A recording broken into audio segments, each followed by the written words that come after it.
Et ce matin, j'aimerais vous parler aussi de... Alors, j'avais prévu peut-être de ramener mon masque et mon tuba, mais voilà, on a laissé ça à Madagascar. On va vous parler du baptême ce matin. Et pour introduire cela, je vais vous montrer une petite photo d'archive. Ça s'affiche, voilà. Je ne sais pas si vous reconnaissez la personne qui est en train de se faire baptiser. Ça date du 14 janvier 1996. Cette photo elle a été prise ce jour-là. Je connais la date parce que c'est ce jour-là où je me suis engagé avec Christ et moi sur la photo à travers les eaux du baptême. C'est il y a quelques années, 1996, j'étais un peu plus jeune, j'avais 14 ans à l'époque. Vous savez, il y a des dates comme ça qu'on note, qu'on retient pour toute sa vie, la date de naissance, la date de son mariage.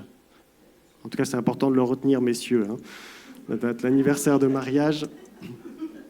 Et la date de naissance de ses enfants. Mais le jour de son baptême, c'est aussi une date qu'on note sur nos agendas.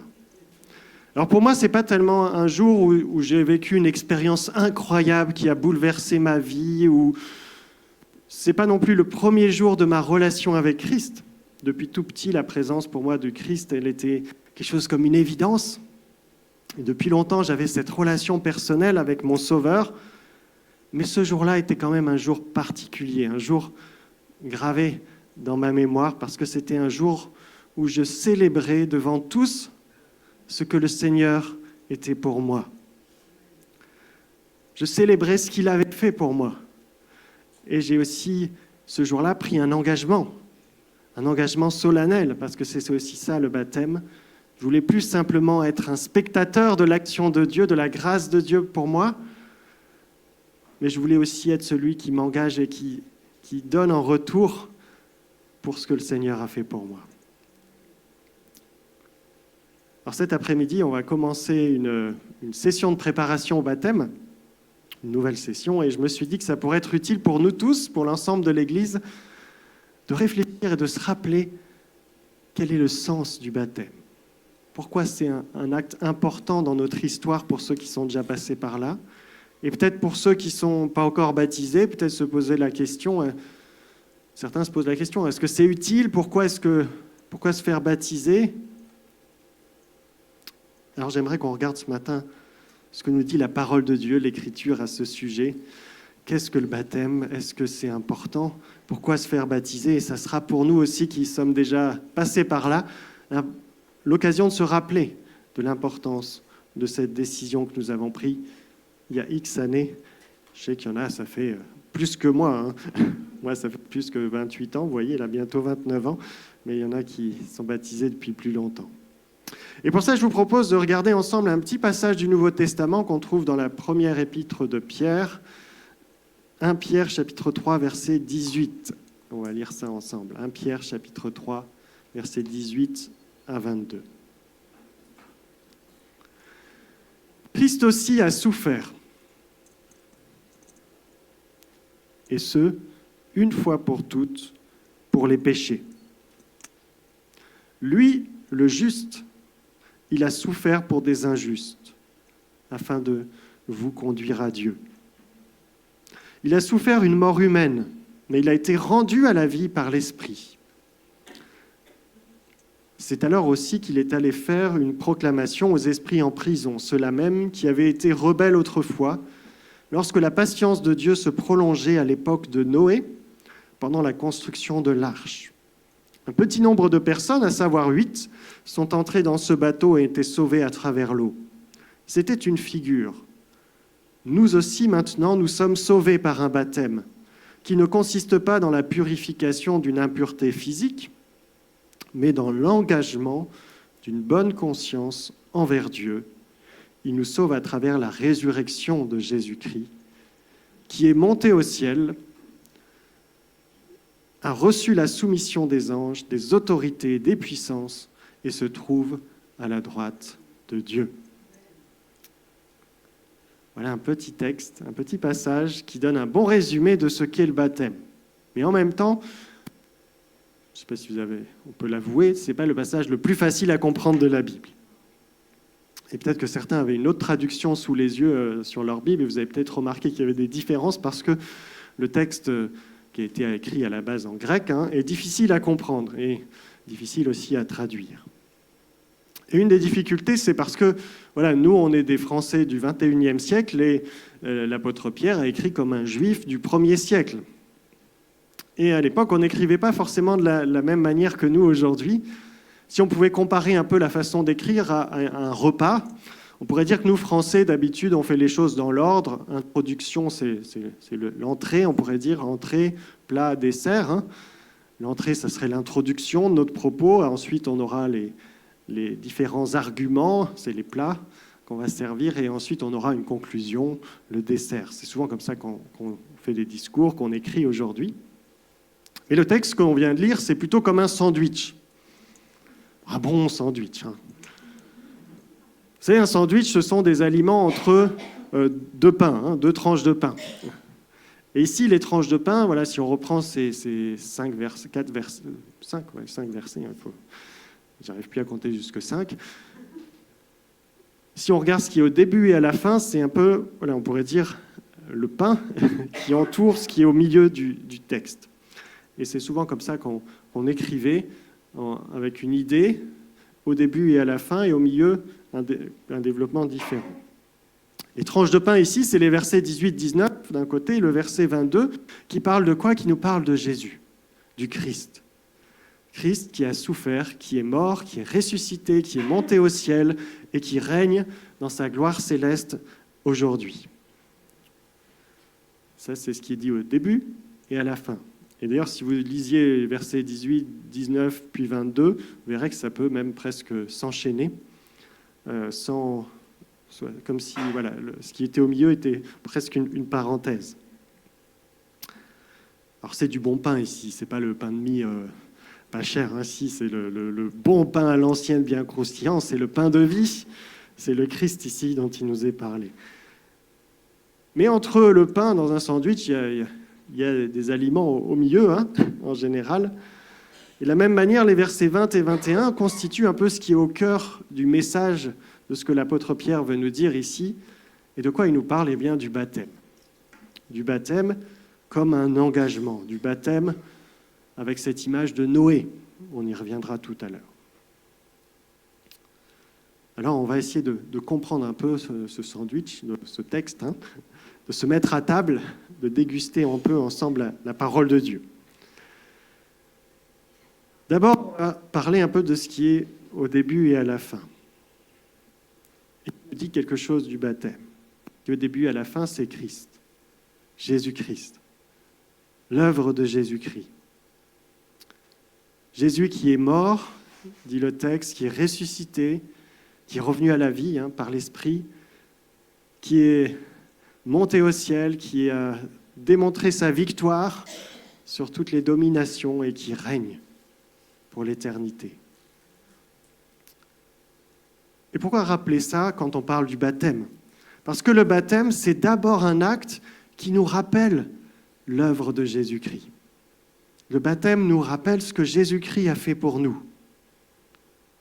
Pierre commence ainsi, Christ aussi a souffert, puisqu'il a parlé de la souffrance avant, que l'on rencontre dans la vie chrétienne, et que tout le monde rencontre dans la vie, on va dire.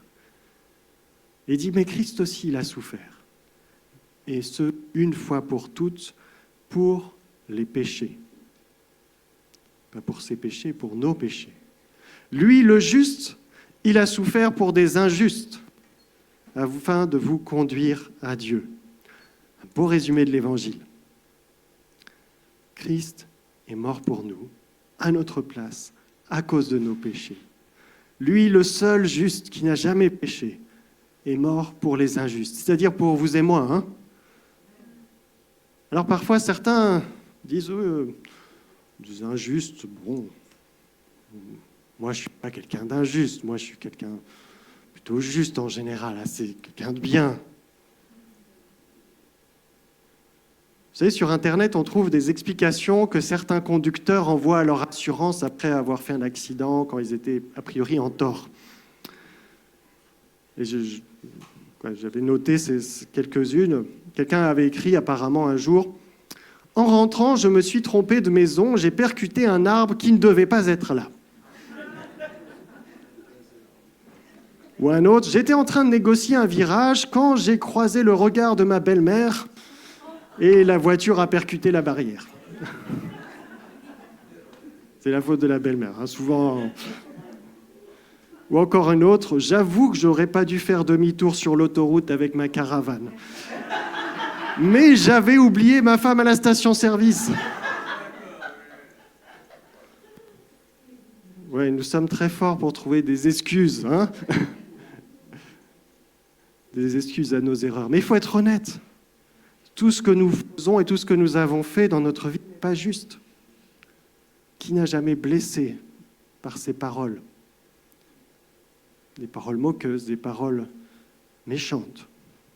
Qui n'a jamais trompé, volé, menti? Qui n'a jamais fait passer son intérêt personnel avant celui de l'autre? La Bible appelle cela le péché. Et elle dit que tous ont péché et sont privés de la gloire de Dieu. Elle dit aussi, si nous prétendons être coupables d'aucun péché, nous sommes dans l'illusion. La vérité n'habite pas en nous. Moi-même, je suis un être humain pécheur, qui est trop souvent de manière égoïste et injuste. J'entends qu'ils disent Amen, mais bon.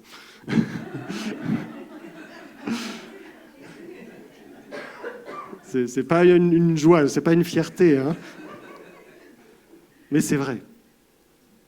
Et parce que Dieu est un Dieu juste, nous aurons tous à rendre des comptes un jour devant son tribunal, parce qu'il est juste. Et il ne peut pas nous dire, c'est pas grave. Non, devant Dieu, nos fautes, nos injustices nous condamnent. Et elles nous condamnent, nous dit la Bible, à la condamnation, à la mort éternelle, loin de Dieu. Mais il y a une bonne nouvelle. C'est ce que nous rappelle le texte qu'on a lu. Christ, lui, est mort pour nos péchés. Une fois pour toutes. Il a pris sur lui la condamnation qui nous était réservée. Et quand je prends le baptême, je reconnais cela publiquement, avec tout mon corps, que je suis mort au péché avec Christ sur la croix. C'est le verbe grec qu'on traduit généralement par baptiser, ça veut dire littéralement plonger, immerger. Alors c'est qu'aujourd'hui, on va à la piscine, on fait de la plongée, on fait des concours d'apnée, et donc être sous l'eau, ça peut devenir parfois un plaisir. Mais de façon normale, vous savez, quand on est plongé dans l'eau, et quand on plonge quelqu'un dans l'eau, complètement immergé, la tête sous l'eau, c'est pas très réjouissant, hein. Parce qu'on peut pas, je ne sais pas si vous savez, mais on ne peut pas respirer sous l'eau. Sauf si vous avez des bouteilles d'oxygène, hein, mais bon, vous essayerez si vous n'avez jamais testé. On ne peut pas respirer sous l'eau, je vous le dis. Et si vous restez sans oxygène quelques minutes sous l'eau, au bout d'un moment, c'est la mort. Et lorsque vous voyez dans le baptême, on nous plonge dans l'eau, nous nous souvenons que nous sommes morts avec Christ. Et c'est pour ça, d'ailleurs, dans nos églises, qu'on aime bien pratiquer le baptême par immersion, c'est-à-dire qu'on est plongé totalement dans l'eau, et pas juste par aspersion, comme on fait parfois dans d'autres églises. Non pas parce que l'aspersion ne serait pas valable, ce n'est pas le problème, mais ce n'est pas la quantité d'eau qui fait le baptême, hein. Mais si nous pratiquons le baptême par immersion, c'est parce qu'on trouve que c'est un symbole plus fort encore pour comprendre le sens du baptême. L'immersion nous rappelle la mort, et si on laissait les baptisés trop longtemps sous l'eau, ça pourrait arriver, mais rassurez-vous, ce n'est pas ce qu'on fait. Mais ça nous rappelle que si nous sommes coupés de Dieu, on ne peut plus respirer sa présence, on est coupé de son esprit et coupé du souffle de vie, quelque part on est mort. Et cette mort, on la mériterait, mais on ne l'a pas connue en Jésus-Christ, parce qu'il est, lui, Christ, l'a connu à notre place, dit le texte. Lui, le juste condamné pour les injustes. Et cette mort avait un seul but, nous amener vers Dieu, dit le texte. Nous conduire vers Dieu. Parce que sans ce pardon immérité, sans que Jésus soit mort à notre place, on n'aurait pas pu entrer dans cette relation avec un Dieu qui est 3 fois saint, créateur de l'univers. Et c'est par Jésus-Christ que nous pouvons connaître la vie, la vraie, la seule qui vaut la peine d'être vécue, la vie dans la présence du Tout-Puissant. Parce que voilà, comme je l'ai dit, rassurez-vous, surtout pour les futurs baptisés, on laisse personne sous l'eau. Lors du baptême, on plonge dans l'eau et on remonte aussi vite. Hein. Pourquoi ? Et on remonte bien vivant. Hein. Parce que ça nous rappelle aussi que justement, avec Christ, il y a une vie nouvelle qui commence. Et comme le dit la suite du texte, Christ a souffert une mort humaine, mais il a été rendu à la vie par l'Esprit. Christ est ressuscité d'entre les morts. Il est celui qui est victorieux sur la mort. Et parce qu'il est bien vivant, eh bien, il est capable de nous sauver. Il nous transmet la vie. Il nous transmet la vie par son esprit. Et ça aussi, ça nous rappelle le baptême. Voilà. Alors qu'on devrait être noyé par notre péché, on revient à la vie, on est sauvé des eaux avec Jésus-Christ. Une vie nouvelle qui commence. Le baptême, c'est aussi une manière peut-être aussi de symboliser ce pardon des péchés, comme quand on se lave à travers un bain. On se rappelle que Christ nous a lavés, nous a purifiés de tout péché. Voilà un premier sens du baptême. Le baptême, c'est un moyen concret de témoigner avec tout notre corps de ce que Jésus a accompli une fois pour toutes pour nous. Nous sommes morts avec Christ, ressuscités avec lui, et ça, c'est le cœur de notre vie chrétienne. L'apôtre Paul, quand il parle du baptême au Romains chapitre 6, on peut afficher le texte, il dit cela aussi, Romains chapitre 6, verset 3. « Ne savez-vous pas que nous qui avons été baptisés pour Jésus-Christ ou en Jésus-Christ, c'est en relation avec sa mort que nous avons été baptisés. » Et on a été baptisés dans sa mort, mais nous avons été donc ensevelis avec lui par le baptême en relation avec sa mort, afin que comme Christ a aussi été ressuscité par la puissance glorieuse du Père, nous aussi, nous menions une vie nouvelle. Voilà le fondement du baptême. Ça, c'est le pain, pour revenir à notre sandwich. Le pain de vie, Jésus-Christ. Et parlons un peu maintenant de ce qui est au milieu du texte qu'on a lu tout à l'heure, au milieu du sandwich, pour reprendre la forme du texte. La deuxième chose qu'on voit donc dans ce texte et qui est au cœur du passage, c'est un peu le sens du baptême comme un engagement. Et l'apôtre Pierre, pour ça, prend l'exemple de Noé et de sa famille qui ont été sauvés à travers l'eau, dit-il. C'est un peu l'histoire de Noé. Et le verset 21 explique qu'il s'agit là d'une image du baptême.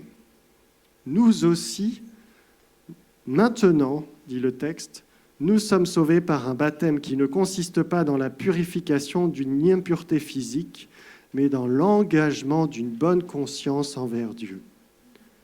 Il nous sauve à travers la résurrection de Jésus-Christ. Et le baptême, ce n'est pas seulement un témoignage, je témoigne avec mon corps de ce que j'ai reçu en Jésus-Christ, son pardon, et de ce qu'il a tout accompli pour moi, mais c'est aussi un engagement. L'engagement d'une bonne conscience. Un engagement de la part de celui qui se fait baptiser. Un engagement qui n'est pas fondé sur mes propres forces, qui n'est pas fondé sur mes propres mérites, mais sur l'œuvre du Christ, ce qu'on a vu avant. Et le texte prend l'exemple de Noé. On peut se dire pourquoi parler de Noé ? Bon, c'est vrai que Noé, le bateau, l'eau, voilà, c'est peut-être l'image, mais peut-être aussi parce que c'est un bon exemple d'un engagement. Alors certes, si vous vous rappelez de l'histoire de Noé, c'est premièrement Dieu qui allait voir Noé pour lui dire, voilà, j'ai choisi de sauver toi et ta famille, maintenant il y a un déluge qui va venir et tu vas construire un bateau, voilà comment tu vas survivre. Mais Noé, il a répondu à ça avec foi. Il n'a pas juste dit « Ah, d'accord ». Non, il a cru ce que Dieu lui dit et il a mis en œuvre un projet assez fou de construire une arche. Non, mais je ne sais pas si vous réalisez le truc quand même. L'histoire nous dit que Noé, il avait environ 600 ans à peine à l'époque, lorsque Dieu est venu le trouver, donc il avait déjà vécu un peu, pour lui annoncer le programme. Rappelez-vous l'histoire, Dieu arrive, il dit « Noé, il n'y a plus rien à attendre des hommes, j'ai décidé de tous les détruire, sauf toi et ta famille. Et pour être sauvé, Noé, il te faudra construire un bateau, un immense bateau dans le désert.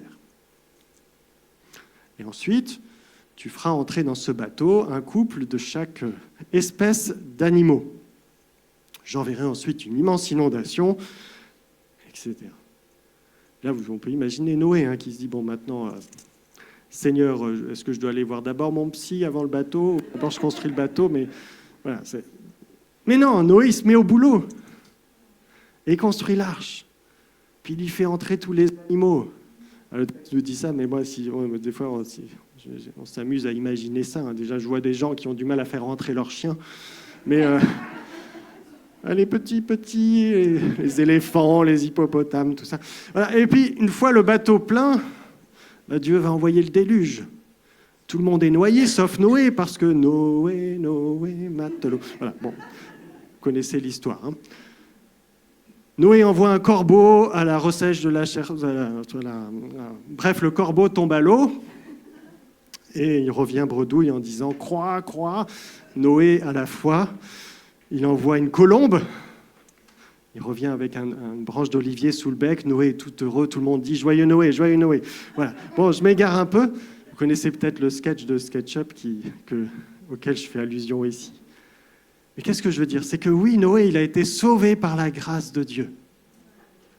Mais il a répondu avec foi à cette annonce de salut. Et c'est cette foi qui lui a permis d'être sauvé d'une mort certaine. Et le texte nous dit que la manière dont était sauvé Noé, c'est une image du baptême. Le baptême étant lui-même quelque chose qui nous dit de notre salut.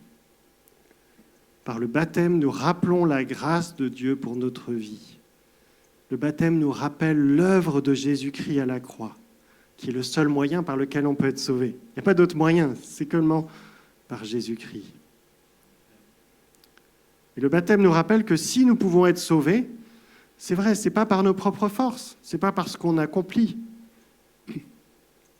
Mais en même temps, le baptême est plus qu'un simple rappel de l'œuvre du Christ.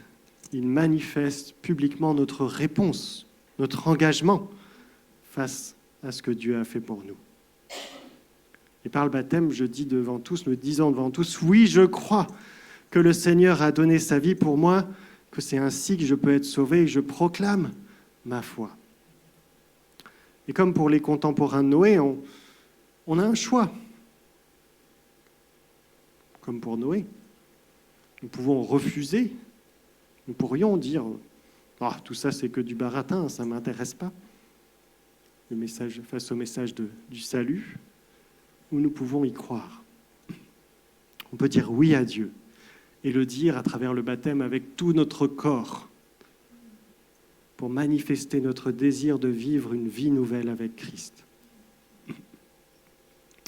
Et la suite du verset 21 précise dans ce sens que le baptême, ce n'est pas juste une purification des impuretés du corps.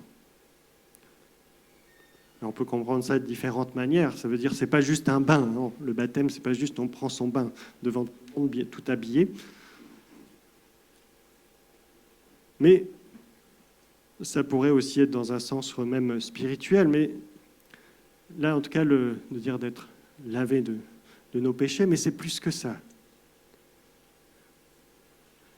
Et à travers ça, en nous rappelant que c'est un engagement, ça nous montre que sans la foi, sans cet engagement, le baptême, c'est rien de plus que justement un bain habillé tout en public. Ça peut faire une photo cool sur Instagram, mais c'est pas ça le baptême. Le baptême nous dit, le texte est l'engagement d'une bonne conscience envers Dieu.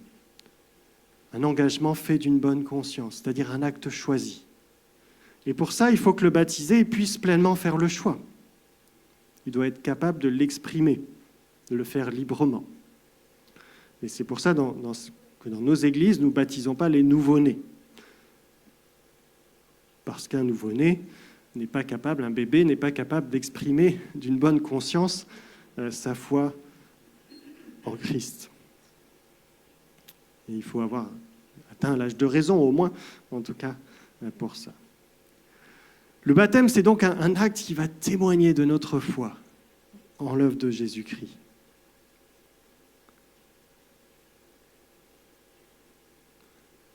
Alors le texte dit, le baptême qui nous sauve maintenant, et parfois on pourrait se croire, ça veut dire qu'on est sauvé par le baptême. Non, Pierre précise justement, ce n'est pas juste le baptême qui nous sauve, c'est parce que c'est une réponse à ce que Christ a accompli. Et ce qu'il le dit à la fin du verset 21, nous sommes sauvés par la résurrection de Jésus-Christ.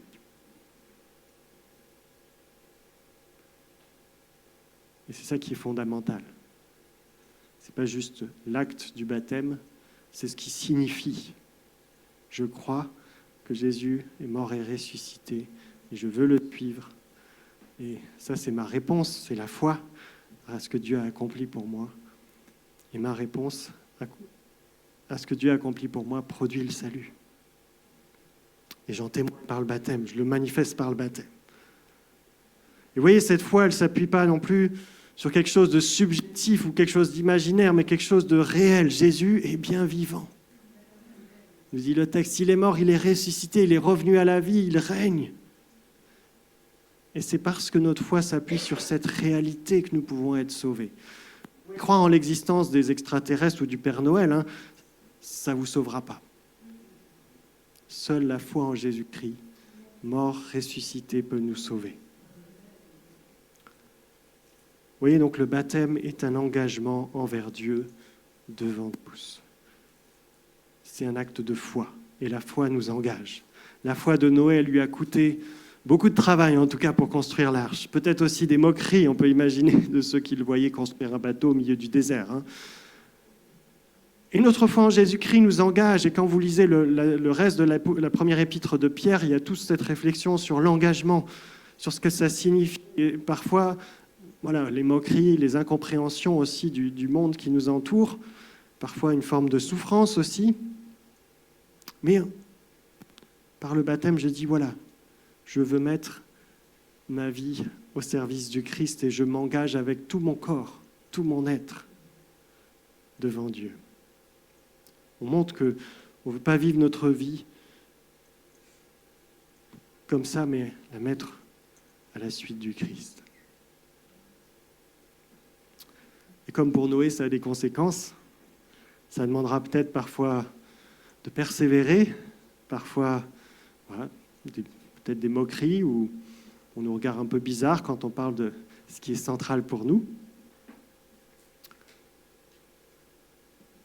Mais justement, s'il y a de la souffrance, c'est aussi pour ça que le baptême est important. Et c'est pour ça que Pierre le mentionne dans cette épître, où il parle beaucoup de la souffrance. Si vous lisez ce qui est avant et ce qui est après, il va parler de la souffrance du chrétien. Et il dit, dans ce contexte, c'est vrai, la vie n'est pas toujours facile. Avec Christ, ce n'est pas toujours évident. Mais dans ce contexte, le baptême est important parce que c'est un engagement qui est fort, qui est pris en public, de façon solennelle. On est entouré par nos frères et sœurs en Christ. C'est une date importante qui doit rester dans notre mémoire. Parce que lorsque le chemin sera peut-être plus difficile, lors des jours de tristesse, de deuil, lorsque nous sommes découragés, nous pourrons nous souvenir du jour de notre baptême, du jour où nous nous serons engagés à la suite du Christ. Et nous pourrons nous souvenir que notre engagement ne repose pas sur nos propres efforts, mais sur ce que Christ a accompli avant toute chose, même avant que nous venons à l'existence. Jésus-Christ est mort une fois pour toutes pour nos péchés. Il est revenu à la vie. Et c'est cela que nous avons aussi rappelé, déclaré le jour de notre baptême. C'est important le baptême, parce que ça marque cela dans notre personne. C'est une date clé. Voilà quelques points ce matin sur le baptême. Il y aurait plein d'autres choses à dire, mais c'est pour ça qu'on fait plusieurs séances de préparation au baptême, pour ceux qui se posent encore des questions. Mais peut-être que si certains n'ont pas encore pris la décision, ils ne sont pas baptisés, et n'ont pas pris la décision encore à ce niveau-là, peut-être certains se posent la question, est-ce que c'est le bon moment? Est-ce que c'est maintenant que je dois m'engager? Est-ce que Je dois encore attendre un peu. Vous savez, le baptême, même si c'est un engagement, ça marque le début de la vie chrétienne. Ce n'est pas la conclusion, ce n'est pas l'achèvement. Et dans la Bible, c'est vraiment l'acte concret, public, qui manifeste la conversion, qui manifeste que maintenant j'entre dans cette vie nouvelle avec Christ. Alors si vous croyez que Jésus-Christ est mort à votre place sur la croix, que vous êtes en lui, vous êtes pardonné, que vous êtes sauvé, si vous croyez qu'il est ressuscité, qu'en lui vous avez la vie éternelle, si vous avez le désir de vous engager dans cette vie à la suite de votre Seigneur, je peux vous le dire, c'est le moment de vous faire baptiser et de le manifester devant tous. Ne restez pas spectateurs, mais devenez acteurs. Et puis à nous tous qui avons déjà pris cet engagement un jour, à travers le baptême, je crois que ce matin, le Seigneur veut nous rappeler l'importance de ce jour-là, de cet engagement. Peut-être que vous n'avez pas de photo comme moi j'ai, mais moi j'ai ma photo qui est toujours dans ma Bible préférée. C'est un jour important. C'est un jour qui nous rappelle, qui marque dans notre mémoire ce jour où on a témoigné de notre désir de suivre notre Seigneur. Et peut-être qu'on peut se poser la question ce matin, est-ce que ce jour où je me suis engagé avec le Seigneur, est-ce que cette foi que j'ai manifestée ce jour-là, c'est toujours la même réalité dans ma vie ? Est-ce que je suis toujours prêt à marcher encore à la suite du Christ, qu'est-ce qu'en soit le prix ? Est-ce que je suis fidèle à mon engagement envers Christ ?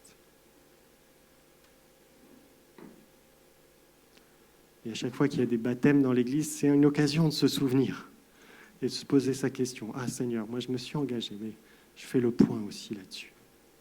Est-ce que je vis réellement cette vie nouvelle que le Seigneur m'offre, dans laquelle je suis entré ? On peut prendre un temps devant le Seigneur ce matin pour s'examiner chacun. On peut fermer les yeux si vous le souhaitez ou se placer devant Dieu et prendre un temps par rapport à ça.